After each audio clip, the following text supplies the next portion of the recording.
sobre eleição, nós observamos sobre aliança. Nós começamos essas aulas observando o que a Bíblia, quando a Bíblia trata de aliança, o que ela se refere, né? O que a Bíblia quer falar quando está tratando de pacto e aliança e a nomenclatura que ela usa. Nós observamos que a palavra usada desde lá do início do Antigo Testamento é um cortar. O Senhor corta uma aliança, Ele faz um pacto, né? Ele está cortando. Vimos que essa aliança que o Senhor faz, ela é uma aliança de um ser altamente superior que é feita com um ser inferior. O ser inferior somos nós, que nada temos a oferecer a Deus, não temos como nos comunicar com Ele, se não for Ele se dirigindo primeiramente a nós. E como Ele fez isso? Através de um pacto. Ele fez um pacto para que nós pudéssemos ter uma intimidade com Ele, uma relação com Ele. Nós também vimos que esse pacto, ele requer algo. Ele tanto promete algo, quando Deus realiza uma aliança, um pacto, Ele promete algo, como Ele também requer algo. Quando nós fazemos uma aliança na troca de votos, no casamento, ou quando nós estamos fazendo algum contrato, não é requerido algo e também é prometido algo. Se eu faço um contrato com o presbítero José da compra de uma casa, algo é prometido e algo é requerido. O que é prometido? Ele me entregar. E o que é requerido? Eu pagar. Então, isso é um pacto, isso é uma aliança que é feita. Da mesma forma, isso é para nós entendermos em termos simples. Então, o Senhor, Ele fez o primeiro pacto com Adão, pacto das obras. Naquele momento, Adão ele poderia escolher o que ele deveria realizar, o que ele iria fazer. Adão caiu e então entra o pacto da graça, que é o qual nós estamos. Nós iremos aprofundar muito. Nós observamos que o pacto, a aliança, ou pacto-aliança, se refere à mesma coisa. Nós observamos que o pacto, ele tem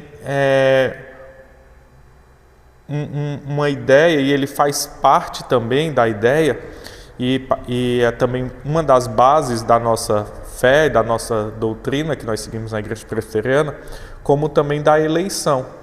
Então, quando nós estudamos o pacto, nós também temos que estudar a eleição. Aí nós passamos para ver o que é eleição. O Senhor elege os seus desde antes da fundação do mundo. Nós somos eleitos do Senhor e o que isso significa. Hoje nós começaremos, nesta aula e na próxima, a observar a eleição, o pacto e os filhos dos crentes. Qual relação nós temos entre a eleição, o pacto e os filhos daqueles que já são crentes? Uma das perguntas que nós tentaremos responder, e é a principal que foi discutida há muito tempo, por isso que a gente vai ver nossos documentos, que foi discutida lá atrás e que também na cabeça de muitas pessoas isso passa. Quando um filho de um crente ou de um descrente, mas principalmente de um crente, morre na infância, morre ali ainda bebê, o que acontece com ele? Você já se perguntou, já pensou nisso? Quando você já participou assim, de algum velório, um momento triste, e aquele bebê, o que acontece com ele, né? Quando ele morre ainda naquela idade, que a gente fala idade de não ter a consciência. Então, essas perguntas surgem e os teólogos eles tentam responder. E aí lá, em 2 documentos, nós observamos isso sendo tratado, nos cânones de Dort e na nossa confissão de fé. E aí nós observamos primeiro, olha o que os cânones de Dort ele vai falar. No capítulo 1, parágrafo 17. Devemos julgar a respeito da vontade de Deus com base na sua palavra. Ela testifica que os filhos de crentes são santos, não por natureza, mas em virtude da aliança da graça na qual estão incluídos com seus pais. Por isso, os pais que temem a Deus não devem ter dúvida da eleição e salvação de seus filhos, que Deus chama desde esta vida ainda na infância.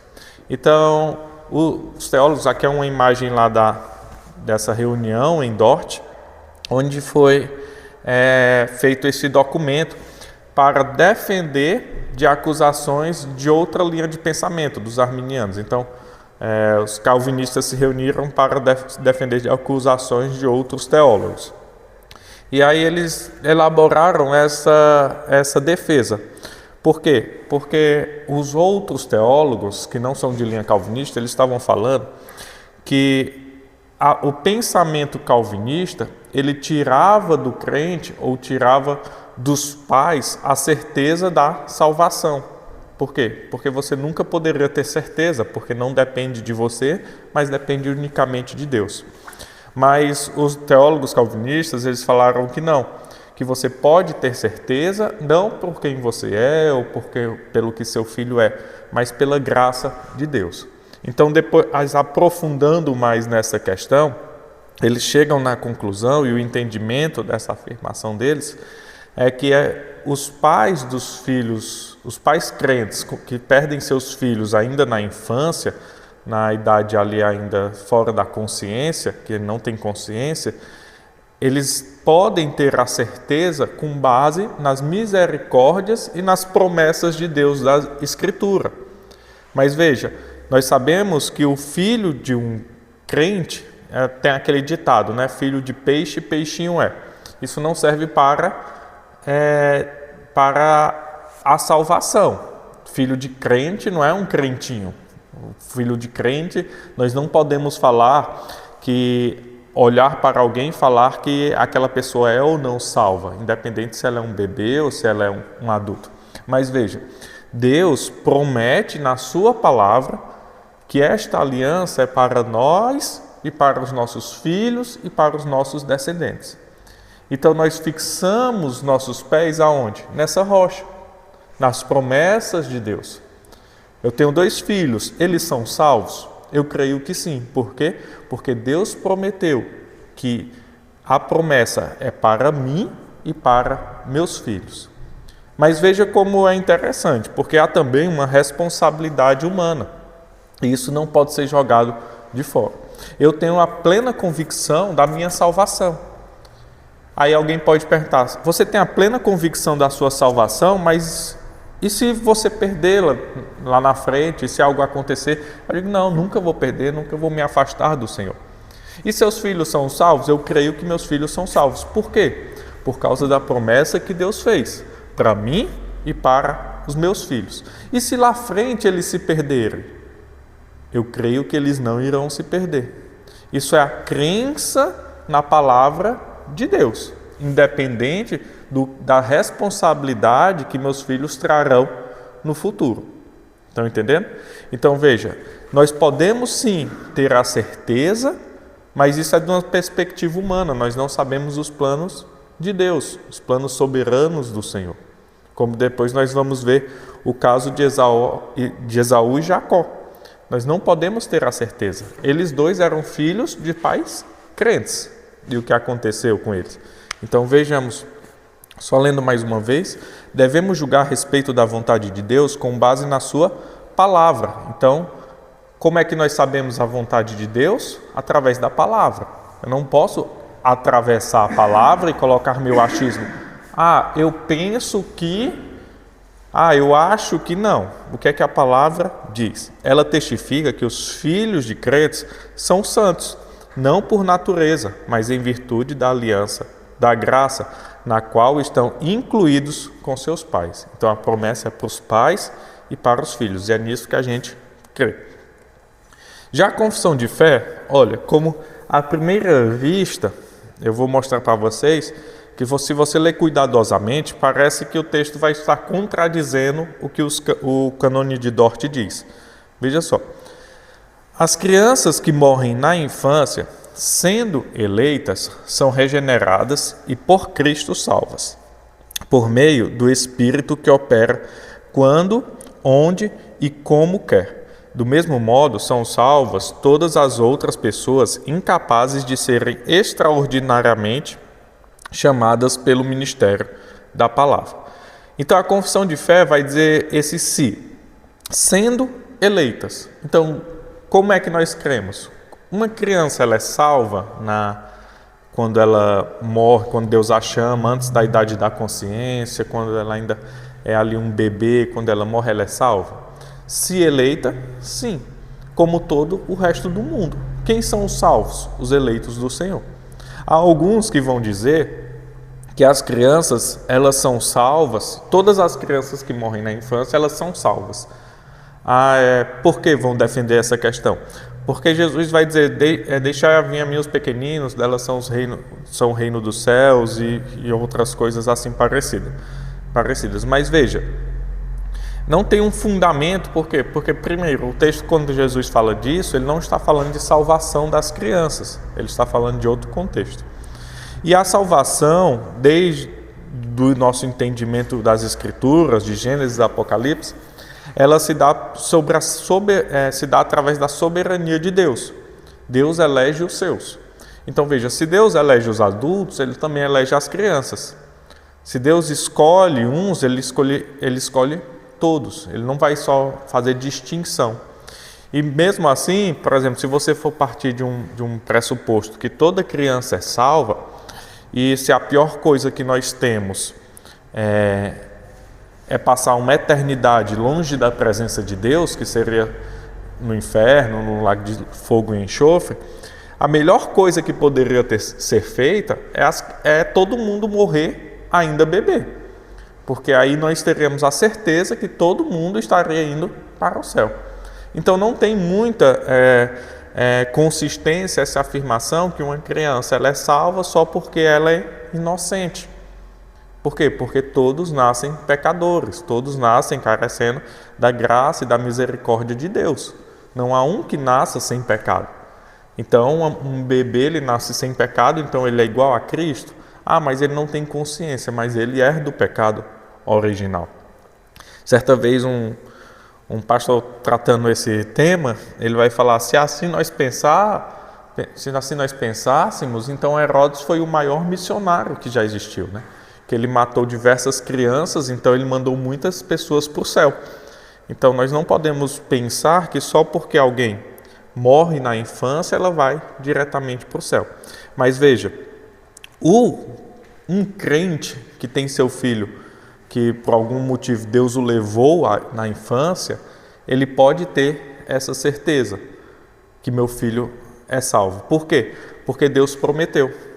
Agora um ímpio não pode. Meu filho, eu sou ímpio, eu não conheço ao Senhor, eu não gosto de Deus, meu filho morreu na infância, ele é salvo? Não. Por quê? Porque ele não está debaixo da aliança, não está debaixo da promessa. Mas na nossa perspectiva, alguém que é crente, alguém que é temente ao Senhor, alguém que está debaixo da aliança, ele pode crer que o filho dele é salvo. Por quê? Porque é o Senhor que promete. O Senhor promete que aquela salvação é para você e para seus filhos. Então veja a nossa perspectiva. Vamos ver alguns textos. Vou separar aqui mais à frente. Gênesis 17, 7. Alguém pode abrir? Estabelecerei a minha aliança entre mim e ti, e a tua descendência no decurso das tuas gerações. Aliança perpétua, para ser o teu Deus e da tua descendência. Então, veja o que ele diz. Aliança entre você e os seus descendentes. Aliança perpétua. Estabelecer entre mim e ti e a tua descendência no decurso das tuas gerações. Atos 2, 39.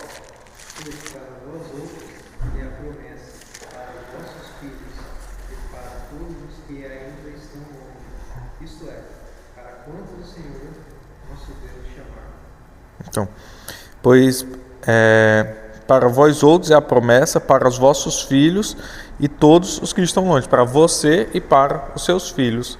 Vamos ver mais 1 Coríntios 7, 14.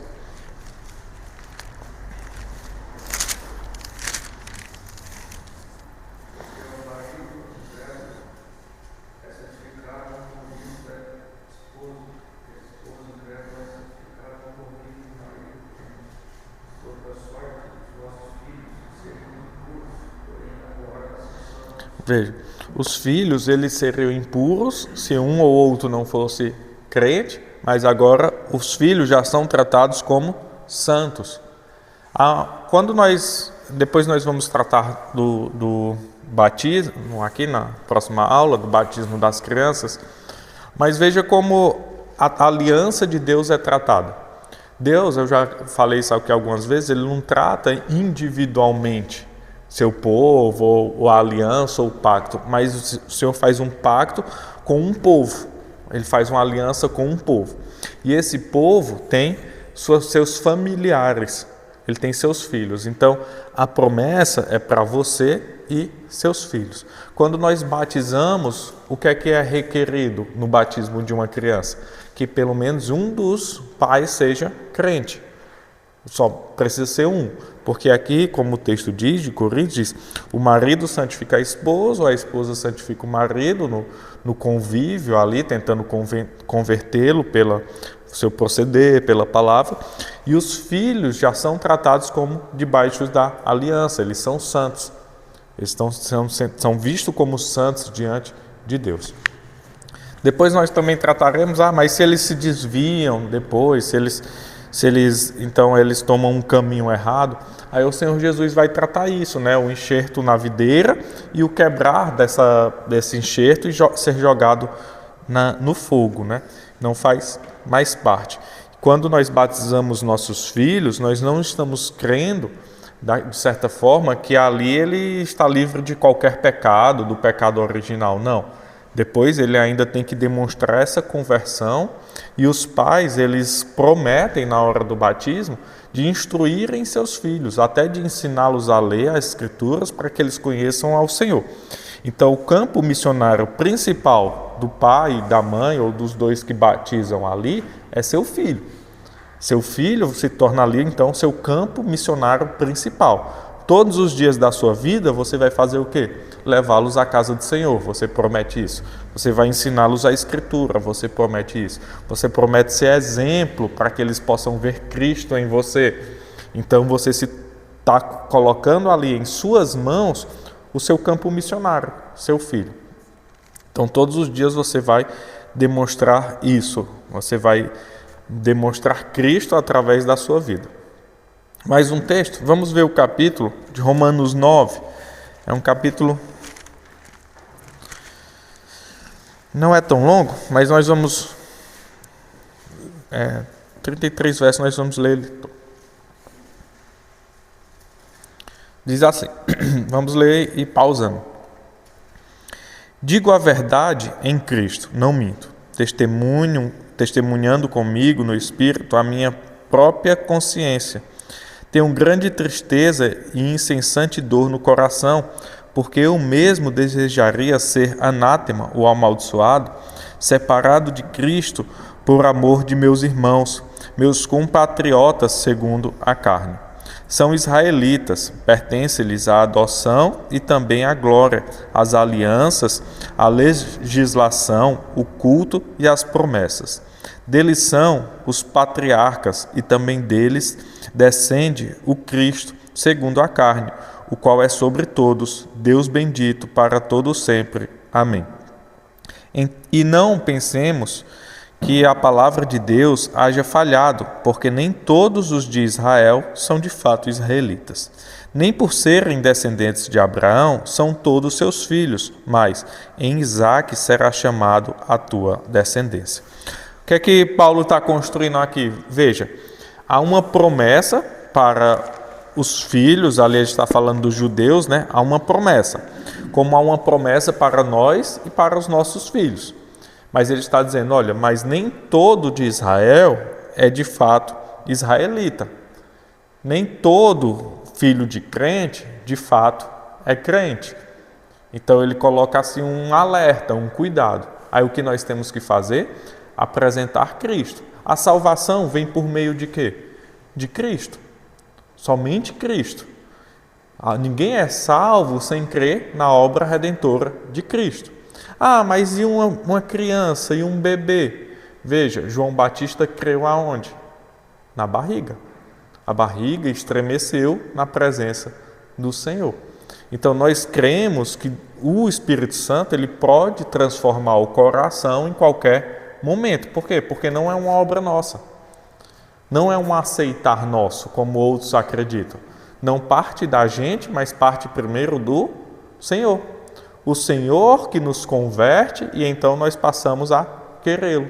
Está entendendo? Então, desde a barriga, um bebê já pode ter seu coração transformado pelo Espírito Santo. Ele já pode ter ali o seu coração de pedra transformado em um coração de carne. Não é isso que nós cremos na hora do batismo? Quando nós fazemos o ato visível do batismo, seja de um adulto, seja de um bebê, seja de uma criança, de quem for, o que é que está acontecendo? Nós estamos demonstrando externamente que cremos que algo interno daquela pessoa está acontecendo. E o que é que nós estamos demonstrando? Que pela simbologia do nosso batismo, o Espírito Santo está batizando o coração dele, ou seja, circuncidando no Antigo Testamento. Então, a circuncisão é feita pelo Espírito no coração. Não é a externa que a gente está fazendo, mas a gente está demonstrando que algo interno está acontecendo, que nós cremos que algo interno está acontecendo. E aí, não cabe a nós julgarmos se aconteceu ou se não aconteceu. Somente Deus sabe. Estão entendendo? E aí ele continua. Isso é, estes filhos de Deus não são propriamente os da carne, mas devem ser considerados como descendência os filhos da promessa. Porque a palavra da promessa é esta: por este tempo virei, e Sara terá um filho, e não ela somente, mas também Rebeca, ao conceber de um só, Isaque, nosso pai. E ainda não eram gêmeos nascidos, nem tinham praticado bem ou mal, para que o propósito de Deus quanto à eleição prevalecesse não por obras, mas por aquele que chama. Já fora dito a ela: o mais velho será servo do mais moço, como está escrito: amei Jacó, porém me aborreci de Esaú. Então veja, Jacó e Esaú eram filhos de crentes. Mas olha como Deus, através de dois, ele escolheu um e se aborreceu de outro. A soberania de Deus. Por que Deus escolheu Jacó e não Esaú? Por que Deus se aborreceu de Esaú e não se aborreceu de Jacó? Alguém pode responder? Ah, foi porque Esaú fez isso, foi porque Jacó não sei o quê, foi porque Esaú vendeu a prole. Não, aqui o texto está falando que antes de nascer, e ainda não eram os gêmeos nascidos, nem tinham praticado bem ou mal, quando Deus escolheu. Já era um propósito. Aí as pessoas vão defender: não, porque Esaú vendeu a progenitura. Mas isso foi depois de velho. Aqui o texto está falando antes de nascer. E antes de nascer, Deus já escolheu no útero, eles já brigavam, já tinha ali um conflito. Por quê? Porque a descendência de Esaú, que é a descendência, nós podemos ter um entendimento como a descendência da serpente, ela persegue a descendência de Deus. E aí essa descendência já perseguia desde o útero. E assim é até os dias de hoje. Então veja, ali já havia uma escolha. E os dois filhos de crentes. Mas veja, para os pais, os dois estão debaixo da promessa, estão debaixo da aliança. Mas há um propósito de Deus que a gente não pode sondar. Há um propósito que a gente não pode entender. Por quê? Porque Deus ele é incompreensível à nossa mente. Mas para nós, há uma crença que nossos filhos são salvos. Nossos filhos são eleitos no Senhor. Por quê? Porque Deus prometeu. Então eu parto desse pressuposto sempre. Eu nunca vou duvidar. Eu nunca vou duvidar da minha salvação. Por quê? Porque Deus disse que eu ia ter dificuldades, mas nada pode me apartar da mão dele. Então mesmo que eu caia, eu me levanto e aí eu vou seguindo assim até o fim. Algumas pessoas vão defender para tentar defender o livre-arbítrio, falando que Jacó e Esaú são simbologia das nações, né? Que não são pessoas, né? Mas não é a construção, não é a narrativa comum do texto, né? Você, tipo assim, o entendimento sai da leitura simples do texto. Então, o que o texto está falando, o que Paulo está descrevendo aqui, né? Ele está justamente falando isso. Nem todo de Israel é israelita. Por quê? Veja Esaú e Jacó. Esaú não era, Jacó era. Está entendendo? Então, é a narrativa comum do texto, é a narrativa ali simples do texto. Aí você tenta desviar para... do mesmo ventre, filhos do mesmo pai, da mesma mãe, só que um é e outro não é.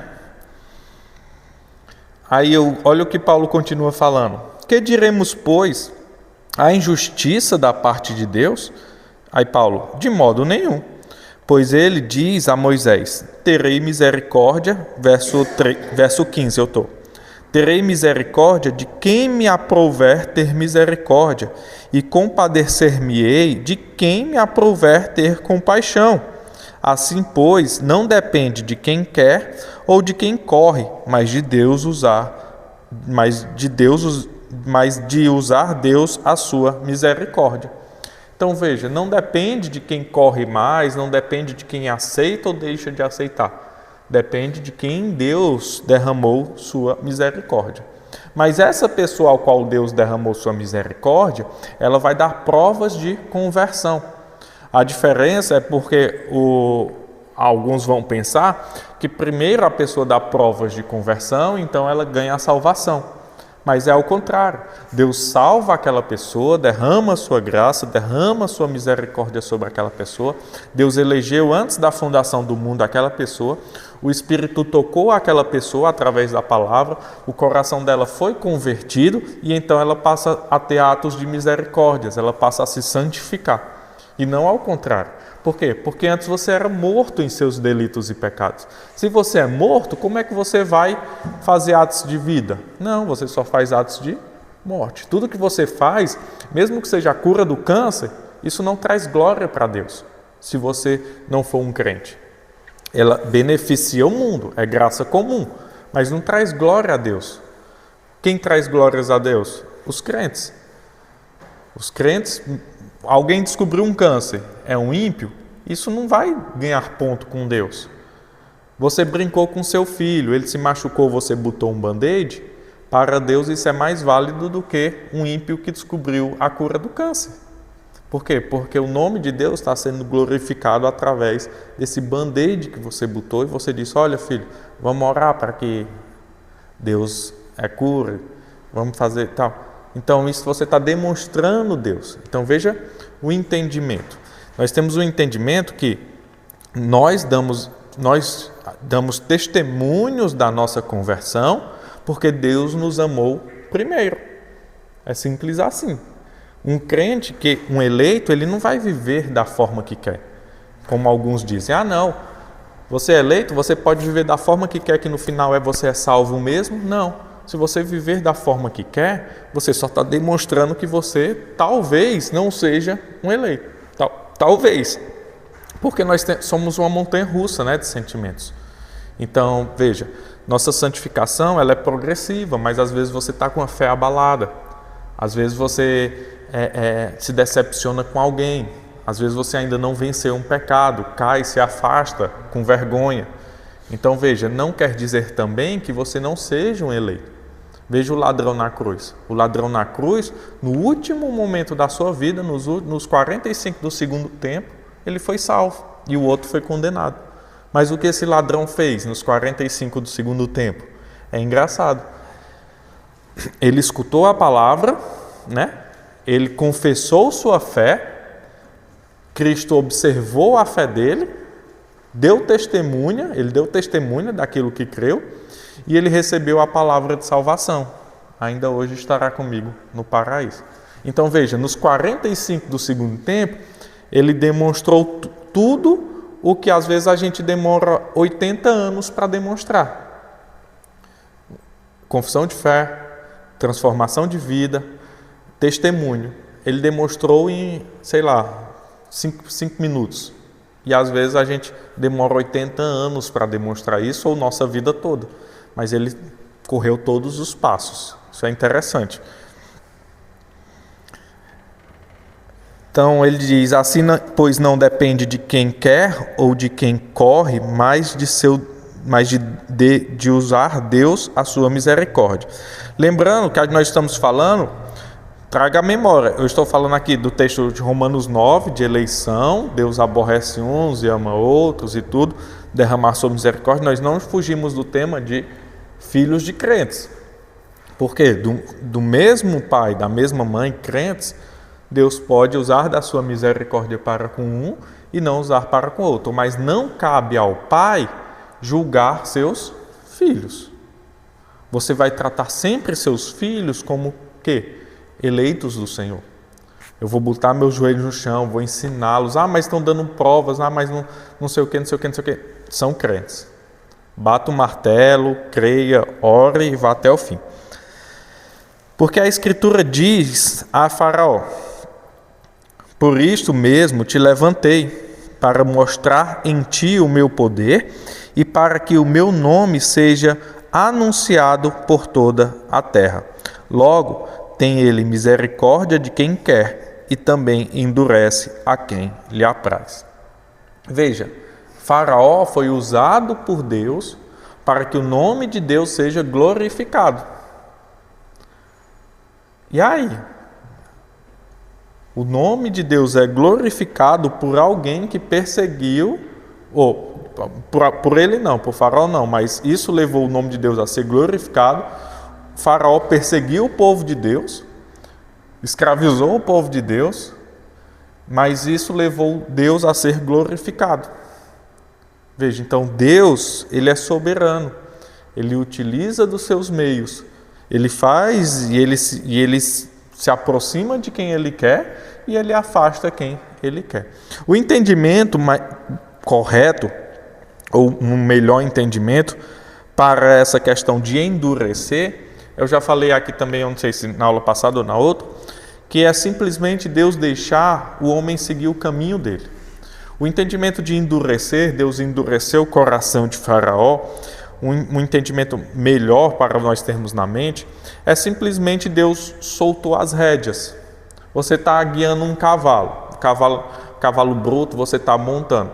Você solta as rédeas, ele segue o caminho dele. Ele vai-se embora. E ele faz o que der na cabeça. Às vezes você está lá correndo com você bate nas coisas, cai. Então simplesmente Deus fez isso. Deus soltou a mão. E aí o Faraó fez o que seu coração deseja. Tu, porém, me dirás, de que se queixa ele ainda, pois quem jamais resistiu à sua vontade? Quem és tu, ó homem, para discutires com Deus? Porventura pode o objeto perguntar a quem fez, por que me fez assim? Ou não tem o oleiro direito sobre a massa, para do mesmo barro fazer um vaso para honra e outro para desonra? Que diremos, pois, se Deus, querendo mostrar sua ira e dar a conhecer o seu poder, suportou com muita longanimidade os vasos de ira preparados para a perdição, a fim de que também desse a conhecer as riquezas da sua glória em vasos de misericórdia, que para a glória preparou de antemão, os quais somos nós, a quem também chamou não só dentre os judeus, mas também dentre os gentios. Então veja, Deus, o apóstolo Paulo vai falar que Deus ele faz vasos para honra e outros para desonra. E nos dois vasos Deus é glorificado. Deus tanto é glorificado nos vasos de desonra como nos vasos de honra. Como Deus é glorificado nos vasos de desonra? Na sua ira, na sua justiça aplicada. Deus aplica a sua justiça, ele se mostra justo, ele se mostra que aquele ímpio não passará. E nos de honra, na sua salvação. Então Deus é glorificado de todas as formas. Por quê? Porque nós temos um Deus justo. E esse Deus justo, ele que cria os vasos para ira e os vasos para misericórdia. E aí ele também vai tratar que esses, para misericórdia, somos nós, né? Que ele chama tanto dos judeus como dos gentios nós. Assim como também diz em Oséias: chamarei povo meu ao que não era meu povo, e amada a que não era amada. E no lugar em que se lhe diz: vós não sois meu povo, ali mesmo serão chamados filhos do Deus vivo. Mas relativamente a Israel, dele clama Isaías: ainda que o número dos filhos de Israel seja como a areia do mar, o remanescente é que será salvo, porque o Senhor cumprirá a sua palavra sobre a terra, cabalmente e em breve. Como Isaías já disse: se o Senhor dos exércitos não nos tivesse deixado descendência, ter-nos-íamos tornado como Sodoma e semelhante a Gomorra. Que diremos, pois, que os gentios que não buscavam a justificação vieram a alcançá-la? Todavia, a que decorre da fé. E Israel, que buscava a lei de justiça, não chegou a atingir essa lei. Por quê? Porque não decorreu da fé, e sim como que das obras. Tropeçaram na pedra de tropeço, como está escrito: eis que ponho em Sião uma pedra de tropeço e rocha de escândalo, e aquele que nela crer não será confundido. Por que isso é importante para o nosso entendimento da salvação das crianças? Porque, veja, qual é a marca da promessa? Qual é a marca da aliança de Deus com o seu povo? No Antigo Testamento nós tínhamos a circuncisão. A circuncisão era a marca da aliança de Deus com o seu povo. O que é que um pai faria e uma mãe fazia? Quando o seu filho nascia, ele o circuncidava para demonstrar sua fé. Meu filho faz parte da aliança, está aqui a marca na carne dele, certo? Quando foi proibido circuncidar, no período interbíblico, ali antes de Jesus vir, nesse período entre Malaquias e Mateus, assim, mais ou menos, que ali período interbíblico, houve um imperador romano que ele proibiu a circuncisão. E o que é que as mães faziam? As parteiras, elas foram mandadas a não deixarem as crianças serem circuncidadas, né? Quem circuncidava era o rabino, e lá falando nos tempos de hoje, vai lá e circuncida, né? O prepúcio da criança. Aí o que é que as mães faziam? Quando a criança nascia, elas mesmas pegavam a faca e circuncidavam. Por quê? Por causa do entendimento da aliança, da prioridade que elas tinham de demonstrar: esse meu filho faz parte da aliança. Então eles tinham um certo medo de que aquela pessoa que não tivesse o símbolo na carne, ela não fizesse parte da aliança com Deus. Mas hoje nós temos o entendimento que isso ali era um símbolo que apontava para a fé que tem no coração. Então veja, quando nós batizamos nossos filhos, nós estamos também se baseando nisso que Paulo está falando aqui. Não é na carne, mas é pela fé. Quando eu batizo o Rafi, quando eu batizo o Joaquim, eu estou demonstrando minha fé. Eu não estou demonstrando que eu estou seguindo a lei do Antigo Testamento, que eles vão ser salvos por cumprir algo, porque isso seria salvação por obras, está entendendo? E a salvação não é por obras. Ah, meu filho foi batizado, ele é salvo? Não. Eu estou demonstrando que pela minha fé, ele faz parte do povo da aliança. A salvação é pela fé em Jesus Cristo e não por obras. Já no entendimento de alguns, quando você batiza uma criança, se eu não me engano, os católicos, ali o pecado é retirado. Mas veja, não é um ato que tira o pecado, mas é a fé em Jesus Cristo que tira o pecado. Então, eu demonstro a minha fé, mas meu filho também vai ter que demonstrar essa fé à medida que ele vai amadurecendo, à medida que ele vai tendo consciência.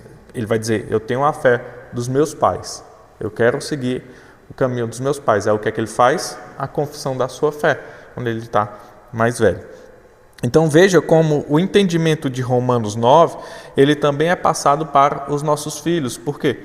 Porque nós somos pais de, às vezes, muitas crianças, temos 2, 3, 4 filhos, mas veja, nossa crença é que eles são povo de Deus, mas está nas mãos do Senhor aqueles que Ele quer para si. E isso não faz de nós julgadores. Eu não posso olhar para um meu filho que é mais quietinho e o outro que é mais espoleta e falar, esse aqui é crente, esse aqui não é. Como eu também não posso chegar na igreja e olhar um adolescente que é mais espoleta e o outro que é mais quietinho e falar, esse aqui é crente, esse não é. Como eu também não posso olhar alguém mais velho, um senhor que é mais irritado e outro que é mais calminho e falar, esse aqui é crente, esse aqui não é. Nós temos que tratar todos como povo de Deus. Estar na igreja é congregação dos santos. É meu filho, filho de crentes, são eleitos do Senhor. Por quê? Porque a promessa é para mim e para os meus filhos. Não cabe a nós o julgar. Cabe nós descansarmos na palavra de Deus. E é isso que a palavra de Deus diz. Então, algumas questões que nós observamos nesses dois documentos, né? Um diz com assim, plena certeza que o filho ele é salvo, o outro já vai dar um entendimento assim, sendo eleitos, meio de que dúvida, mas por que eles dão esse entendimento? Os dois eles estão falando praticamente a mesma coisa, mas os dois documentos eles abordaram questões diferentes em épocas diferentes. Os cânones de Dort estão respondendo uma falsa acusação dos arminianos sobre a certeza da eleição e salvação dos filhos dos crentes. Então, os cânones de Dort estavam respondendo que o que os arminianos estavam falando, que os calvinistas não podiam ter certeza que seus filhos eram salvos. Então, um pai calvinista, seu filho morreu, eles falavam assim, olha, você não sabe se seu filho foi para o céu ou para o inferno. Você nunca vai saber, só quando você também for. E aí os teólogos lá em Dort falaram, não, pode ter certeza. Seu filho, você parte de um pressuposto que ele foi salvo. Por quê? Porque a promessa não é para você.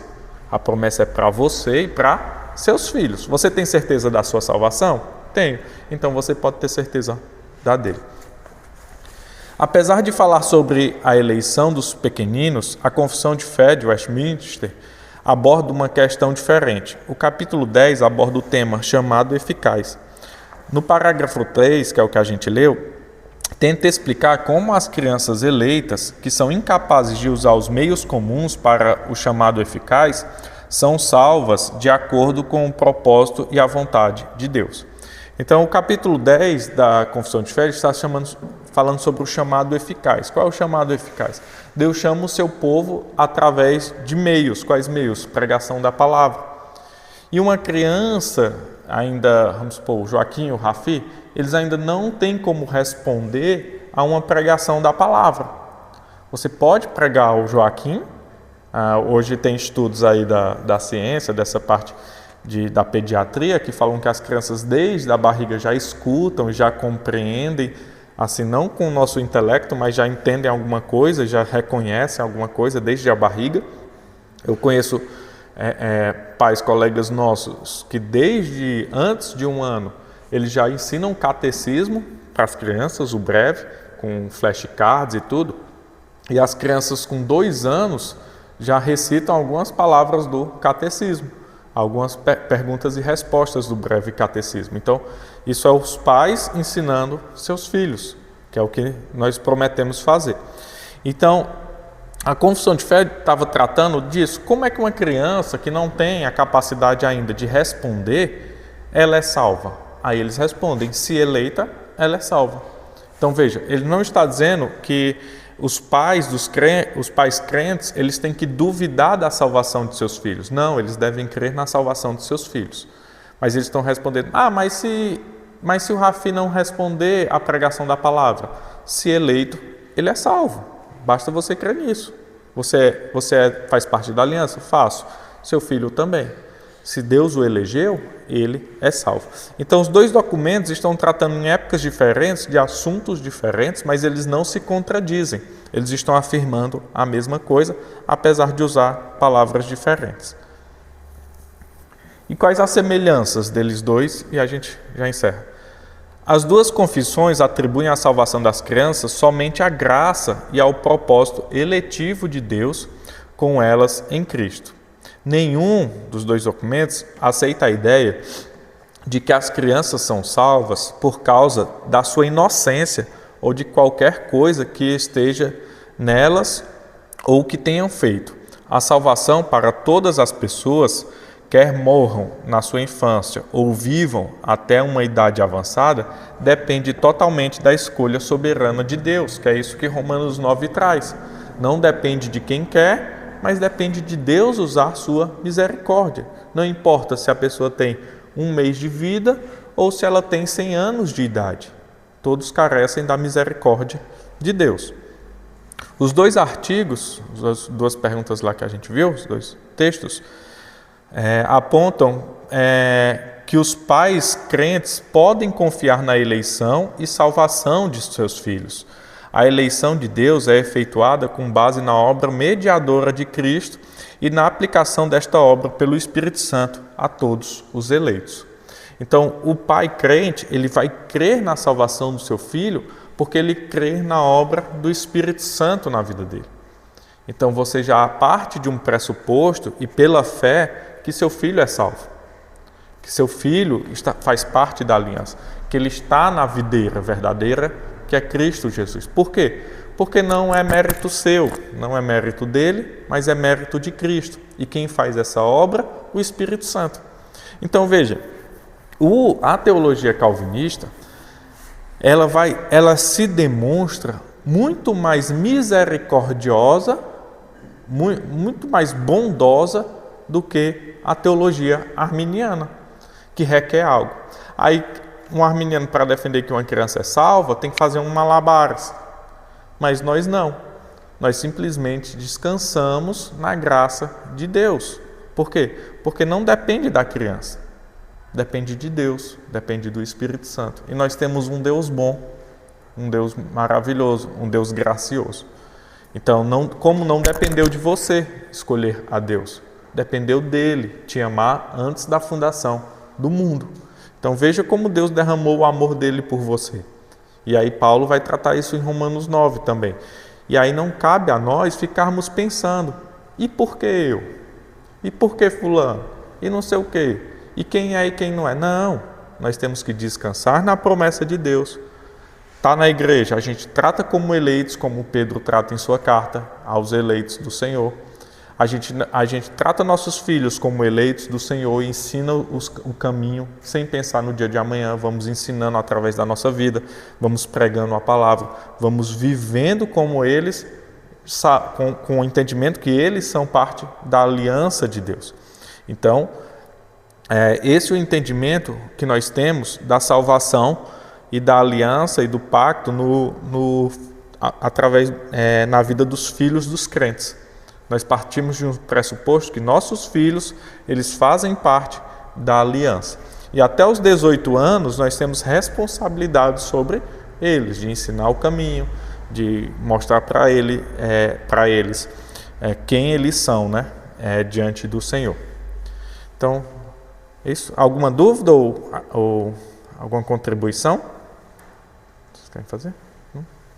Aí, semana que vem, nós vamos ver o impacto desse entendimento no batismo, que é a entrada da aliança, né? É a marca da aliança que nós deixamos aos nossos filhos. No Antigo Testamento era a circuncisão e agora no Novo Testamento, no que nós estamos vivendo, é o batismo. Então, vamos orar? Pode orar, presbítero?